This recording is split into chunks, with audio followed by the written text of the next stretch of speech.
똑같이 어려움을 당하는데 어떠한 사람들은 그것을 멋있게 초월해서 이기는 사람이 있고, 어떠한 사람은 그 상황에 밀려서 그냥 주저앉는 사람이 있다고 하는 겁니다. 그 이야기가 오늘 본문의 이야기로 나오고 있습니다. 제자들을 예수님께서 이제 바다 건너편에 벳세다라고 하는 곳으로 건너가게 만드십니다. 그런데 한밤중, 그 한밤중에 이 제자들이 폭풍을 만납니다. 오늘은 성경의 48절에 보니까 바람이 거스름으로 라고 하는 말을 하고 있지만도, 이 마태복음에는 이게 말을 갖다 광풍이다, 미친 파도라고 하는 겁니다. 이 돌풍이죠. 걷잡을 수 없는 돌풍이 몰려 들어와 가지고 이 제자들을 꼼짝 못하게 만듭니다. 그래 밤새껏 애를 쓰고 어느 정도까지 시간이 되었냐면 사경쯤이라고 하는, 사경쯤, 새벽 3시부터 6시 사이입니다. 어두워지기 시작하면서부터 그 돌풍이 몰려와 가지고 밤새껏 노를 져가지고 저편으로 넘어가려고 했는데도 불구하고 아직까지 제자리에 아직까지도 그곳에 있는 거예요. 그리고 가장 깜깜한 밤에 더 이상은 노를 저을 수 없는 상황까지 가서 이제 끝장나는 그런 상황에 놓여 있습니다. 이 말씀을 마태복음 8장 25절에는 뭐라고 고백을 하고 있냐면, 우리가 죽겠나이다, 죽겠다라고.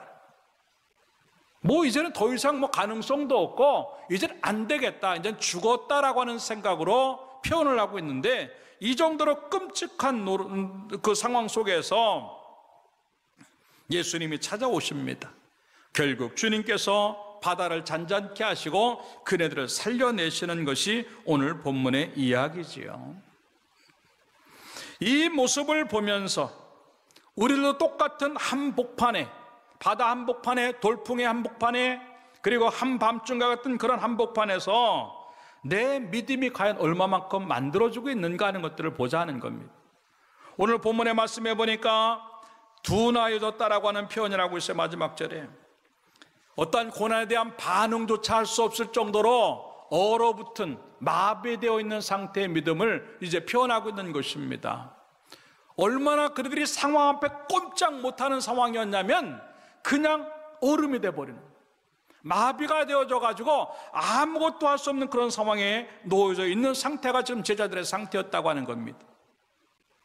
그럼에도 불구하고 하나님의 은혜로 그네들은 살아나고, 그리고 결국은 건너편으로 넘어갔지만, 이 모습을 보면서 어쩌면 이 고난의 한복판에 있는 우리들의 인생도 똑같지 않겠는가 하는 것이죠. 어쩌면 지금 너무나 많이 믿음이 마비되어 있고, 영혼이 마비되어 있고, 얼음과 같이 아무것도 할 수 없는, 그냥 굳어버려 있는 그러한 믿음들이 얼마나 많이 존재하고 있는가 하는 것이에요.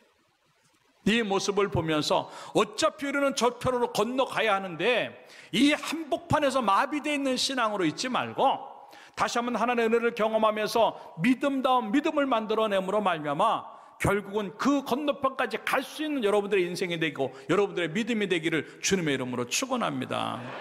어떻게 하면 되겠는가 하는 것들을 몇 가지로 생각해 보면서 은혜를 나누고 저쪽 따라서 합시다. 긍정의 믿음이 되어야 한다. 믿습니까?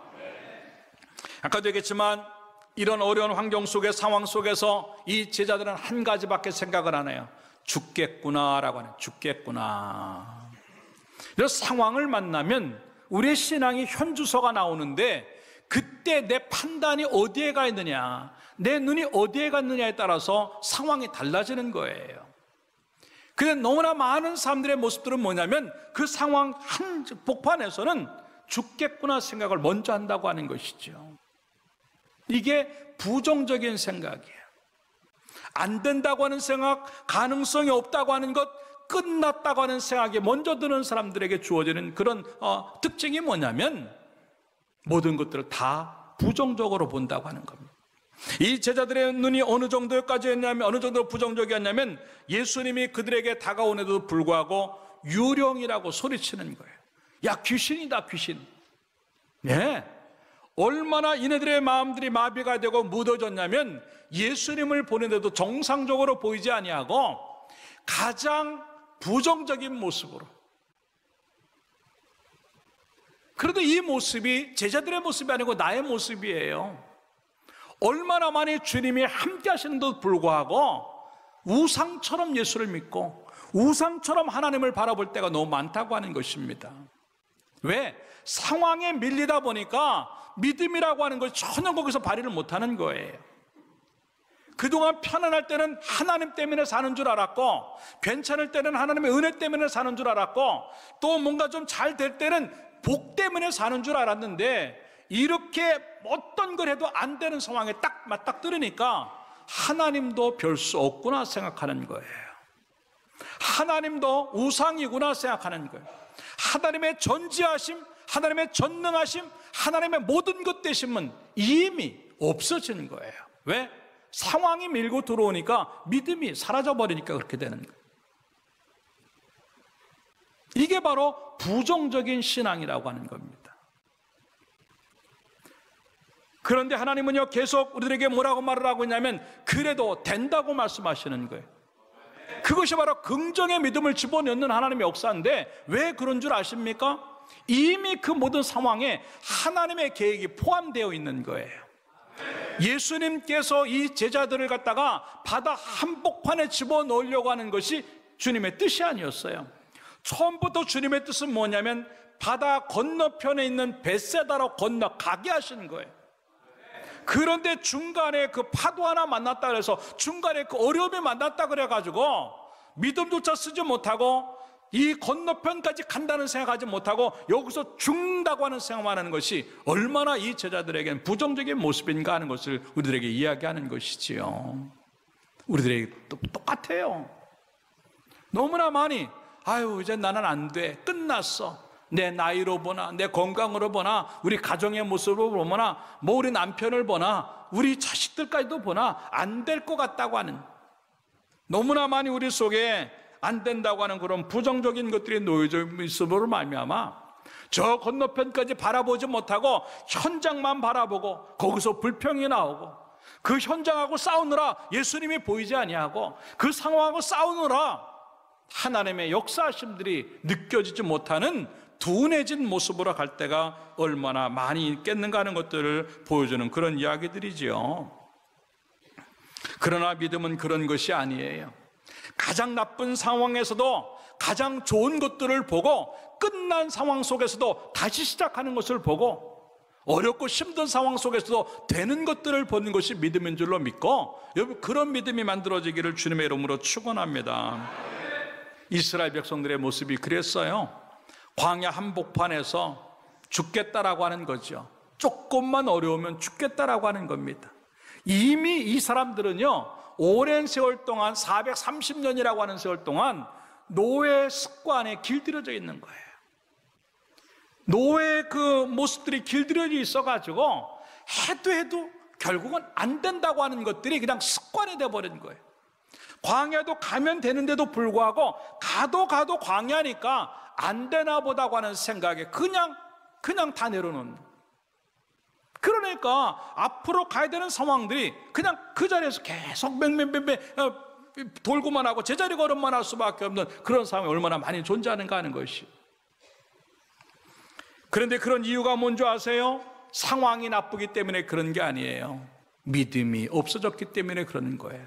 그 믿음도 어떤 믿음이냐면 가나안을 보는 믿음, 가능성을 보는 믿음, 미래를 보는 영적 안목이 없어졌기 때문에 주어지는 현상이라고 하는 겁니다.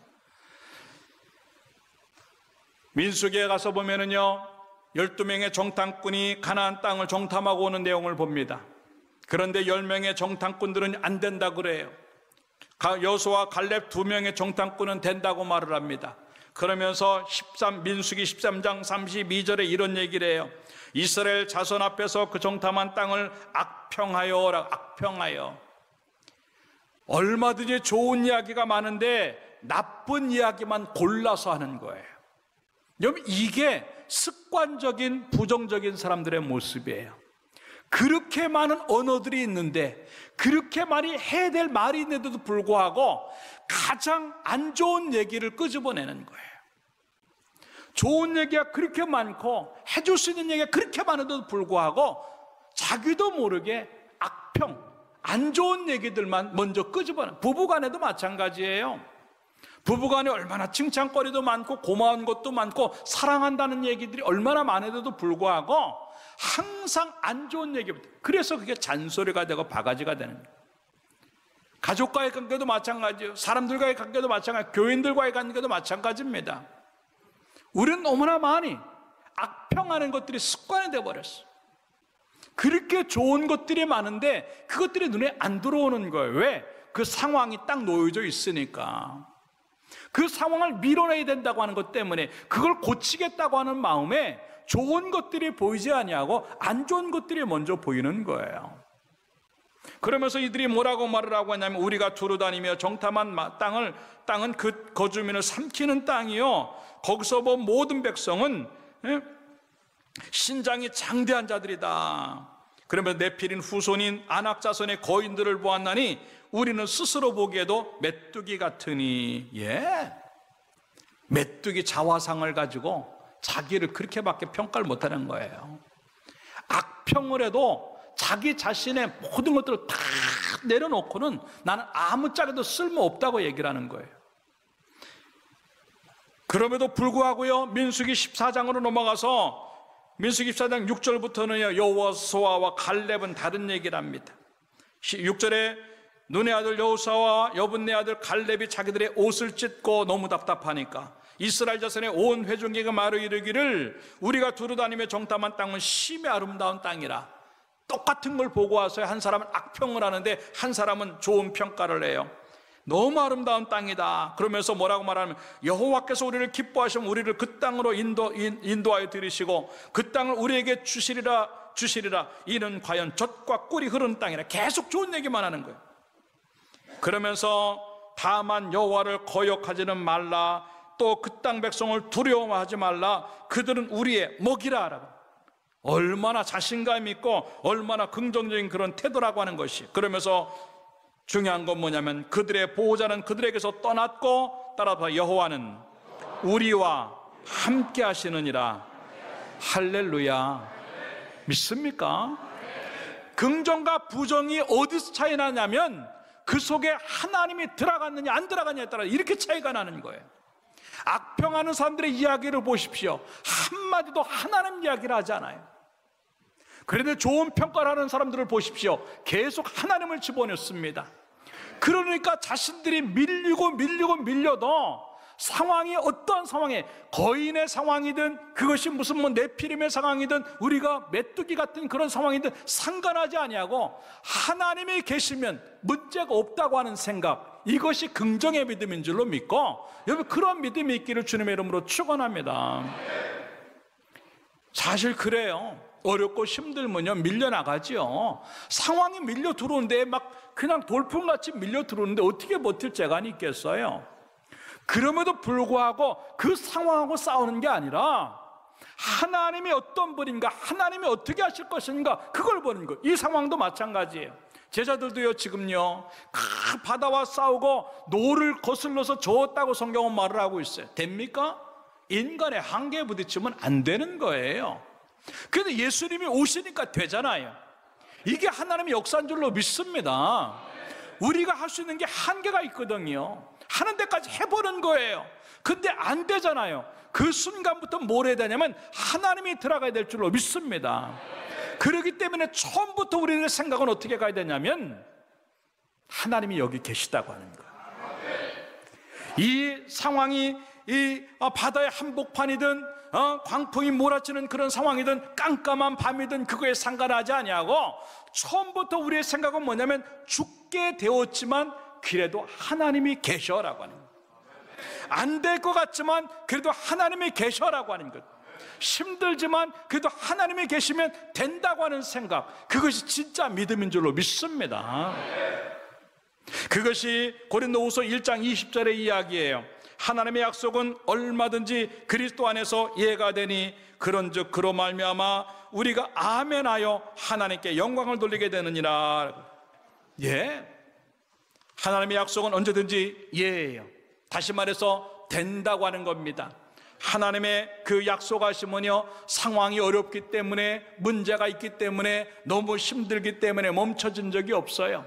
그 약속은 어떠한 상황에도 똑같이 이루어지고 있어요. 그때는 우리의 모습들은 어떻게 되냐면 그 약속에 아멘 함으로 하나님께 영광이 되기를 주님의 이름으로 축원합니다. 그 아멘이라고 하는 말이 그거예요. 진실로 그렇도다, 그렇게 될 줄로 믿습니다, 확신합니다, 그리고 나도 그렇게 똑같은 마음을 갖습니다, 이러한 뜻들이 포함된, 어쨌든 간에 아멘은 긍정의 언어인 줄로 믿습니다. 하나님 때문에 된다고 하는 그 신앙 고백이, 그리고 내가 그렇게 되는 것을 확신합니다라고 하는 그런 신앙 고백이 아멘인 줄로 믿고, 여러분 하나님의 모든 역사하심에 아멘으로 반응함으로 말미암아 되는 것들로 바꿔지기를 주님의 이름으로 축원합니다. 빌립보서 4장 13절에 그래서 사도 바울은요, 내게 능력 주시는 자 안에서 내가 모든 것을 할 수 있다고 고백을 하고 있어요. 우리가 할 수 있는 것들이 별로 없어요. 있어도 하나님 능력 주시지 않으면 그것마저도 안 되는 것이 우리의 모습이에요. 그럼에도 불구하고 하나님이 내게 능력 주시면 모든 것들을 할 수 있다고 하는 그 신앙 고백인데, 그게 우리의 믿음이 되어야 된다. 그것이 우리의 신앙 고백이 되기를 주님의 이름으로 축원합니다. 이게 바로 긍정의 믿음이에요. 처음부터 예수 믿는 사람들은요, 부정과 어울리지 않아요. 물론 상황은 어려워요. 그들의 말이 맞아요. 거기에 가니까 거인도 있어요. 거기에 가니까 우리가 상대하기 힘든 사람도 있어요. 그 사람들하고 비해보니까 우리는 메뚜기인 거 맞아요. 다 맞지만 맞는 것 때문에 이루어지는 게 아니에요. 여호수아 갈렙 이야기도 맞아요. 근데 똑같은 맞는 말을 어떤 사람은 나쁘게 얘기하고 어떤 사람은 좋게 얘기해요. 믿음이라고 하는 것은 바르게 얘기하되 좋게 얘기하는 사람인 줄로 믿고, 여러분의 입술이 긍정이 되기를 주님의 이름으로 축원합니다. 그럴 때 일이 이루어지는 것이에요. 설사 못한다 그래도, 설사 안 된다 그리고 설사 단점이 있고 설사 여러 가지 상황들이 힘들게 간다 할지라도 거기에 반드시 하나님이 보고 오늘도 성경에 보니까 이들이 애쓰고 수고하는 것을 보시고라고 하는 표현이 나와요. 하나님이 다 지켜보고 계시기 때문에요, 하나님 찾으면 역사가 일어난 줄로 믿고, 처음부터 여러분의 모든 계산에, 그리고 처음부터 여러분의 모든 생각에 하나님을 넣고 시작함으로 말미암아 고난의 한복판에서도 하나님 때문에 헤쳐나갈 수 있고, 그리고 결국은 고난의 한복판을 지나서 저편으로 건너갈 수 있는 은혜가 주어지기를 주님의 이름으로 축원합니다. 두 번째 따라합시다. 말씀에 믿음이 되어야 한다. 45절에도 아까도 얘기했지만 45절에 그런 얘기를 해요. 예수께서 즉시 제자들을 제쳐가사 자기가 무리를 보낸 동안에 배 타고 앞서 건너편 벳세다로 가게 하시고 라고 하는 겁니다. 하나는 이미 가게 하신 거예요. 다시 말해서 간다라고 하는 것을 그들에게 말씀했으면 그네들은요, 그 말씀 붙잡고 가야 되는 것이에요. 그런데 어려운 상황에 딱 한복판에 놓이니까요, 말씀이 슬그머니 사라지더라고 하는 것이죠. 주님이 거기까지 간다라고 하는 이야기가 이미 없어지고 말았어. 어려울 때 우리에게 주어지는 문제 중에 하나가 뭐냐면 말씀이 사라지고 있다고 하는 거예요. 말씀이 없어지고 있다고 하는 겁니다. 왜? 상황이 너무 크니까 그것만 보이는 거예요. 하나님 말씀을 들을 여유가 없는 겁니다. 하나님 말씀을 담아둘 만한 여유가 없는 거예요. 그런데 그 순간 우리는 다 놓치는 거예요. 여러분들이 그래도 살 수 있는 게 뭐냐면 지금까지 그 말씀 들었기 때문에 사는 거고, 지금까지 사는 이유가 뭐냐면 그 말씀이 여러분 속에 아직까지 담겨져 있기 때문에 사는 것인데, 지금 어려워졌다 그래서 그 말씀이 사라진다? 그럼 우리는 뭘 갖고 살겠는가 하는 거죠.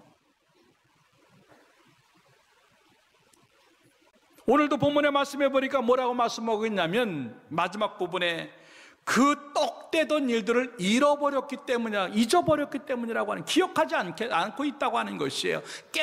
떡대던 일들을 깨닫지 못하고 도리어 그 마음이 둔하여졌다라는, 바로 그 전에 읽진 않았지만 그 전의 사건이 뭡니까? 물고기 2마리와 보리떡 5개를 가지고 5,000명을 먹이고도 12광주리가 남습니다. 이거는 보통 기적이 아니었어요. 그런데 그 기적 일어나고 바로 다음 사건이 이 사건인데 잠깐 사이에 한밤 하룻밤 지나가는 사이인데도 불구하고 오병이어의 사건을 기억하지 못하는 거예요.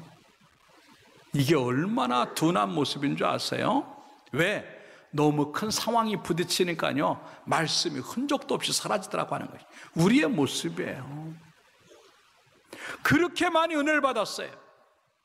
여러분들이 그래도 은혜가 있고 여러분들이 그래도 설렘이 있고 소망이 있는 때가 언제였어요? 말씀 들을 때였어요. 그런데 왜 지금 그 소망들이 없어지고 왜 그런 것들이 지금 우리 속에 어렵게만 느껴지는 줄 아세요? 여러분들이 받았던 그 은혜들, 여러분들이 받았던 그 말씀들이 어느 순간에 흔적도 없이 사라져버리기 때문에 그런 거예요. 다시 말씀이 회복되어지길 주님의 이름으로 축원합니다. 잊어버리는 게 건망증이에요. 내가 언젠가 얘기했지만 건망증하고 치매의 차이가 뭔지 아세요? 건망증은요 잊어버려도 금방 또 회복이 돼요. 예를 들어서 숟가락을 갖고 있는데 건망증은 그 숟가락을 어디다 뒀는지 모르는 거예요. 내가 놨는지 안 놨는지를 모르는 거예요. 그런데 치매는 어떤 게 치매냐면 숟가락을 들고 있는데도 이게 뭐지? 이거 뭐 하는데 쓰는 거지? 그 생각할 때는 치매라는 거예요. 우리가 복음을 잡고 있으면서 이 말씀이 뭐지? 지금 그렇게 되는 거예요. 예배를 드리면서도 예배가 뭐지? 기도를 하면서도 기도가 뭐지? 예수님을 붙잡고 사는데도 예수님이 뭐지? 이 정도로 끔찍한 상황까지 가는 믿음이 우리 가운데 있을 수 있다고 하는 거예요. 그래도 영적인 어떤 건망증이라고 한다면 다시 회복하면서 내가 어디서 기도가 잃어버렸지? 내가 어디서 충성을 잃어버렸지? 내가 어디서 은혜를 잃어버렸지? 그걸 다시 회복이라도 할 수 있는데 그게 지나치고 나면 말씀이 완전히 빠져나가고 나면 말씀이 뭐지? 기도가 뭐지? 예배가 뭐지? 직분이 뭐지? 자기 손에 붙잡고 있는데도 불구하고 뭔지 모르는 거예요. 이게 끔찍한 일이지요. 말씀이 사라질 때 나타나는 현상들이 이렇게 무서운 거라고요. 여러분들이 잡고 있는 믿음의 것들이 뭔지 정확히 볼 수 있는 사람이 되길 주님의 이름으로 축원합니다. 하나님이 하나님으로 보이고 십자가가 십자가로 보이고 예배가 예배로 보이고 목회자가 목회자로 보이고 성도가 성도로 보이고 직분이 직분으로 보이는 정확함 있는 그러한 믿음들이 주어져서 여러분들 분별력들을 놓치지 않기를 주님의 이름으로 축원합니다. 그러면서 오늘도 이제 예수님이 50절에 보니까 곧 그들에게 말씀하여 이르시되 안심하라 내니 두려워하지 말라 그렇게 기록을 하고 있어요. 그때 당시에 이렇게 말씀하셨지만 지금도 하나님은 계속 우리를 향해서 뭐라고 말씀하시냐면 두려워하지 말라, 안심해라, 안심해라, 두려워하지 말라, 안심해라, 걱정하지 말라. 그런데 왜 우리는 그 걱정이 떠나지 않는가 하는 것이죠. 걱정이 많기 때문에 머물러 있는 것이 아니라 그 걱정을 밀어낼 만한 말씀들이 사라졌기 때문이라고 하는 것이에요. 은혜 받을 때 보면요, 그리고 하나님 앞에 말씀을 들을 때, 그 말씀이 들을 때 보면요 걱정이 없어지거든요. 그런데 이미 그런 걱정과 고통이 우리 한복판에 딱 놓여져 있다고 하는 것은 어쩌면 지금 너무 많이 그 말씀이 우리의 믿음 속에서 사라졌다고 하는 것이에요. 상황이 오면은요 말씀이라는 게 항상 그렇게 돼 있어요. 창세기 3장에 보면 아담과 하와가 선악과라고 하는 상황을 만납니다. 이 선악과를 먹어야 되는 그런 상황에 딱 부딪힐 때 그네들은 어떻게 되는 줄 아세요? 창세기 3장 3절에 이렇게 말을 합니다. 동산 중앙에 있는 나무의 열매는 하나님의 말씀에 너희는 먹지도 말고 만지도 말라. 그게 말씀입니까? 아니에요. 먹지 말라 그랬지 만지지 말라는 얘기는 안 했어요. 말씀이 사라지고 상황, 선악과라고 하는 상황이 딱 들어오니까 하나님의 말씀을 왜곡해요. 자기 편한 대로 바꿔버리는 거예요.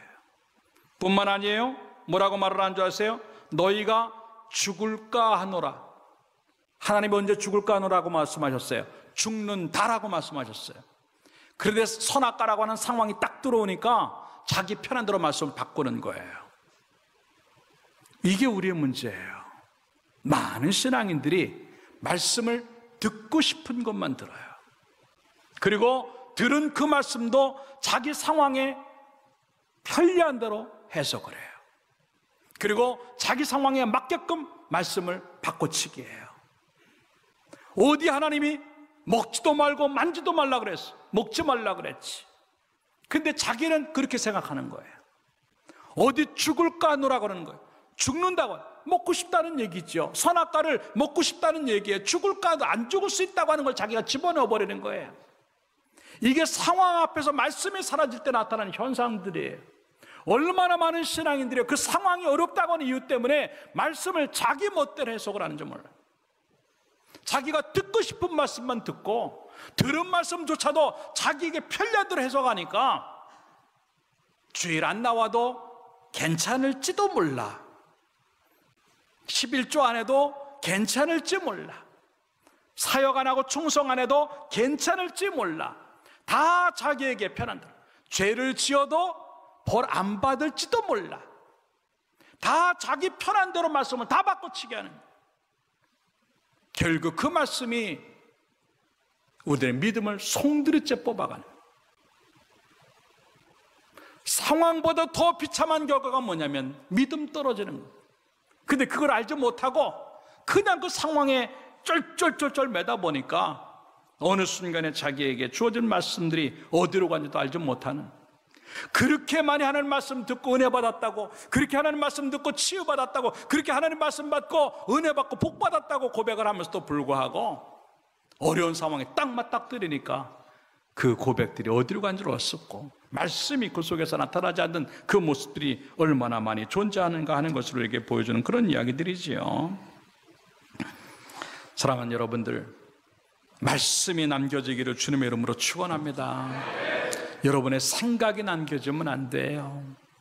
여러분의 계산이 남겨지고 여러분의 추측이 남겨지면 안 됩니다. 여러분의 나름대로의 계획들이 남겨지면 안 되는 거예요. 우리들의 믿음 속에는 항상 말씀이 존재할 때 믿음이 만들어지고 상황까지 밀어낼 수 있다고 하는 것들을 생각을 하고, 여러분 삶도 속에 그 말씀이 항상 놓여져 있기를 주님의 이름으로 축원합니다. 그럴 때 말씀 붙잡으면서, 아 그렇구나, 말씀이 이거지, 하나님이 이런 분이지, 십자가가 이거지, 그거 놓치지 않을 때 우리는 그 상황들을 이길 수 있다고 하는 생각들을 가지고 그 말씀이 만들어지기를 주님의 이름으로 축원합니다.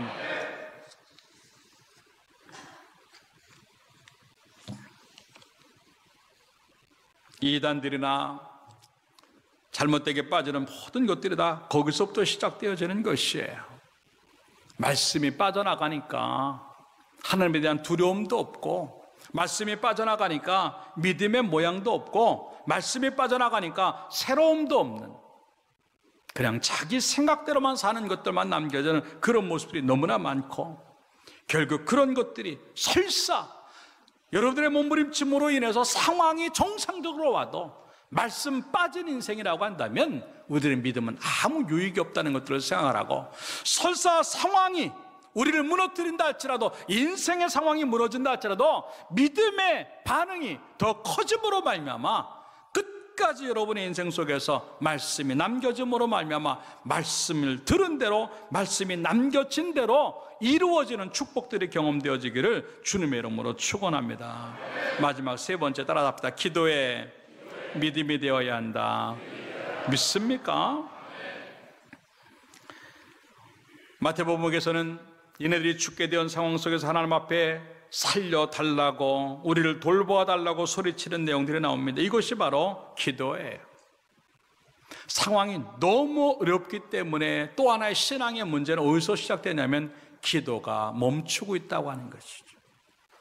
상황들 해결하느라고 모든 에너지를 다 쏟다 보니까, 그 상황 밀어내려고 모든 힘을 다 쏟고 모든 정신을 다 쏟다 보니까 기도한다는 생각을 놓치고 기도가 멈춰져 있다고 하는 것들을 우리에게 보여주는 그런 이야기지요.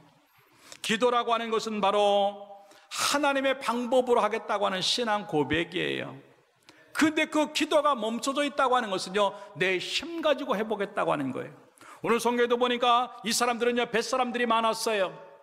바다에서 잔뼈가 굵었던 사람들입니다. 어찌 보면 노를 젓는 데는 프로들이었어요. 그럼에도 불구하고 저도 단 한 걸음도 앞으로 못 나갑니다.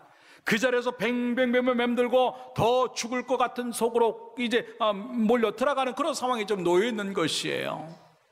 이게 바로 인간의 방법과 수단이라고 하는 것이 제자리 걸을 수밖에 없는 헛수고가 될 때가 많다고 하는 것들을 보여주는 것이에요.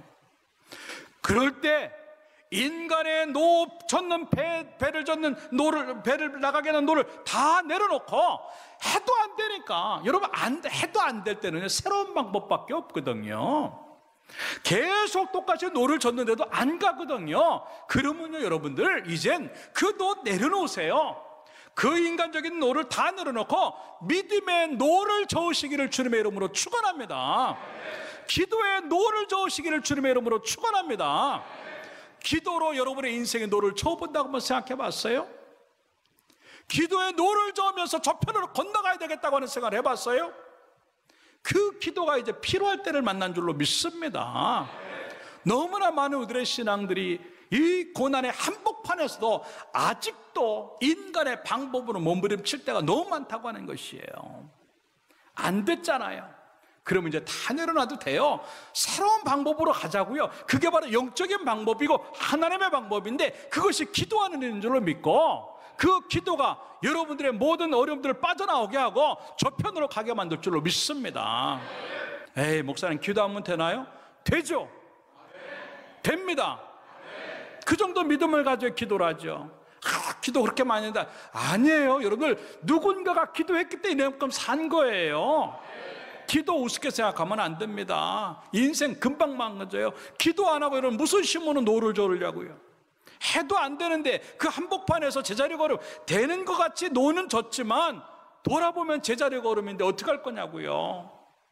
돈 버는 것 같은데 돌아보면 하나도 안 버는 거고, 성공한 것 같은데 돌아보면 성공한 것도 아니고, 뭔가 좀 된 것 같은데 돌아보면 아무것도 안 돼 있다면 어떡하려고요? 걱정하지 말아요. 다 안 됐어도 그냥 다 내려놓고 기도에 노를 저으면 되는 인생으로 바꿔준 줄 믿고, 그 기도가 회복되어지고 그 기도가 살아나기를 주님의 이름으로 축원합니다. 여러분들이 잘 알잖아요. 성경의 모든 역사는 기도로 시작해서 기도로 마쳤다는 것. 여러분이 잘 알잖아요. 여러분의 인생이 지금까지 그 기도 때문에 산 걸 잘 알잖아요. 근데 너무나 많이 그 기도가 그 현장에서 멈춰져 버리고 말았어요. 다시 기도가 돌아가기를 주님의 이름으로 축원합니다. 그 기도 삶은요, 여러분의 문제는 어느 순간에 다 없어지고 여러분의 인생도 믿음도 살게 될 줄로 믿습니다.